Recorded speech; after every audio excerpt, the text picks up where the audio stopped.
Hey guys, this is Justin at thecarflip.com doing an Ask Me Anything question. This question is from Kevin. His question was, how far are you willing to go to buy a car? How far are you willing to go to look at a car? And I'm actually doing my walk around of my lot right now. It's Friday afternoon. I'm closing up for the day, so I'm just checking, make sure everything's locked and everything's where it should be. But actually Kevin told a story about one time he flew somewhere to go look at a car, and he got there and the car wasn't what he thought it was going to be, and somehow, Kevin, I have no idea how you did this, he convinced the guy to actually pay for his plane ticket and maybe even his rental car. I can't remember the email right in front of me. It's not in front of me right now, but I have no idea how you convinced the guy to pay for your plane ticket. I mean, I've had experiences where I've driven a long ways to look at stuff, and I've had stuff that wasn't what it was supposed to be. But I even, from a dealership standpoint, I flew out to go buy a vehicle from another dealer one time. Got there, it was a piece of junk, and they wouldn't even pay for my flight. So it's awesome that you got them to do that. But I'm willing to go wherever, man. It's all a matter of profit margin and how comfortable I am with the actual sale itself. Normally I'm staying within an hour though. So if I'm saying what I normally do, within an hour. Now I've gone as far as, I went to Minneapolis one time to pick up a car. It was a specific car for a specific customer that I already had sold. So I'm checking my mail for today. So I had the vehicle sold. He wanted a certain Toyota Camry, so we found it for him. I flew to Minneapolis. It's a really long drive back to North Carolina. I mean, it's like 24 hours. It was a 2-day thing, so like a day of driving pretty much. But anyway, so I'm willing to go to Minneapolis apparently. But I want to know that the car is what it's supposed to be. And you can only know so much. But for me, the way that I'm doing that, another part of his question was, how are you doing that? And what are you doing as far as, I guess, process? Are you taking someone with you? Do you have rollback? I do not have a rollback.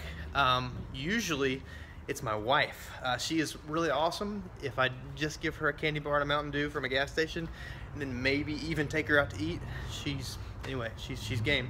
Now that's at the hour time frame. We usually don't go farther, more than that as a family. We have, but I try not to because I have 3 kids, and if you have kids, it's tough having the kids on the road that long. Now here's some options for you. You do have that one, taking your family. If you're going to be doing that, that means your questions up front to the seller need to be on point. You need to be asking the right questions. You need to be asking things like, how long have you had it? Why are you selling it? You know, the basic things. And then from there, you would want to go into things like, are there any check engine lights? Have you had any issues recently? Would you be afraid to drive it, you know, wherever, however far you're going? Are there any issues that you might not have thought about to put in the listing? You know, this is just off the top of my head, but I'm sure you could have some good detailed questions to ask that would hopefully alleviate some of that surprise that, you know, we've all, if you've been flipping for a while, we've all had that, to where you've gone somewhere and you're like, oh, why in the world didn't you put this in the listing? It's a big issue. So hopefully you could ask some of those questions up front to maybe alleviate some of that. So you've got your wife.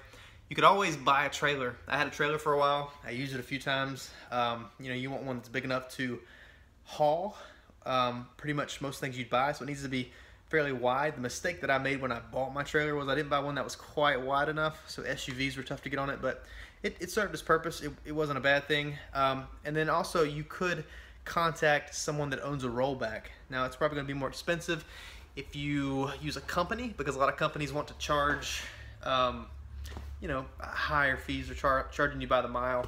But if you could come in contact with someone that has their own rollback or owns the business themselves, so let's say you go look at something 30 minutes away, you could go by yourself, you could purchase the car, you could have the title and have the keys with you.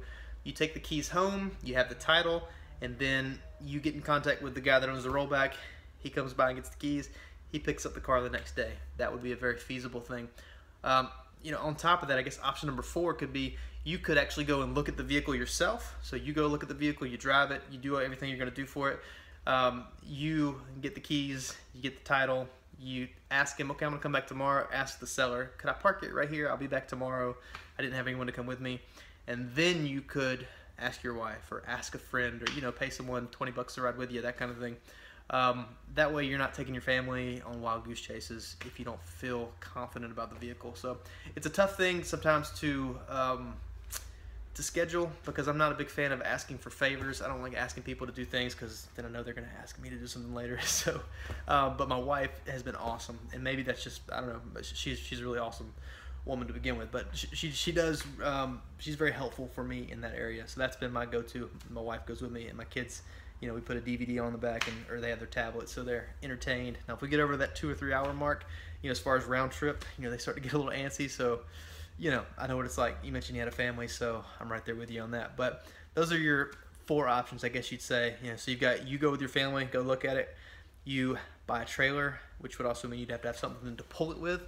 You have a, you know, third option, you have a hauler, someone that has either a flatbed or a trailer that could pick it up for you.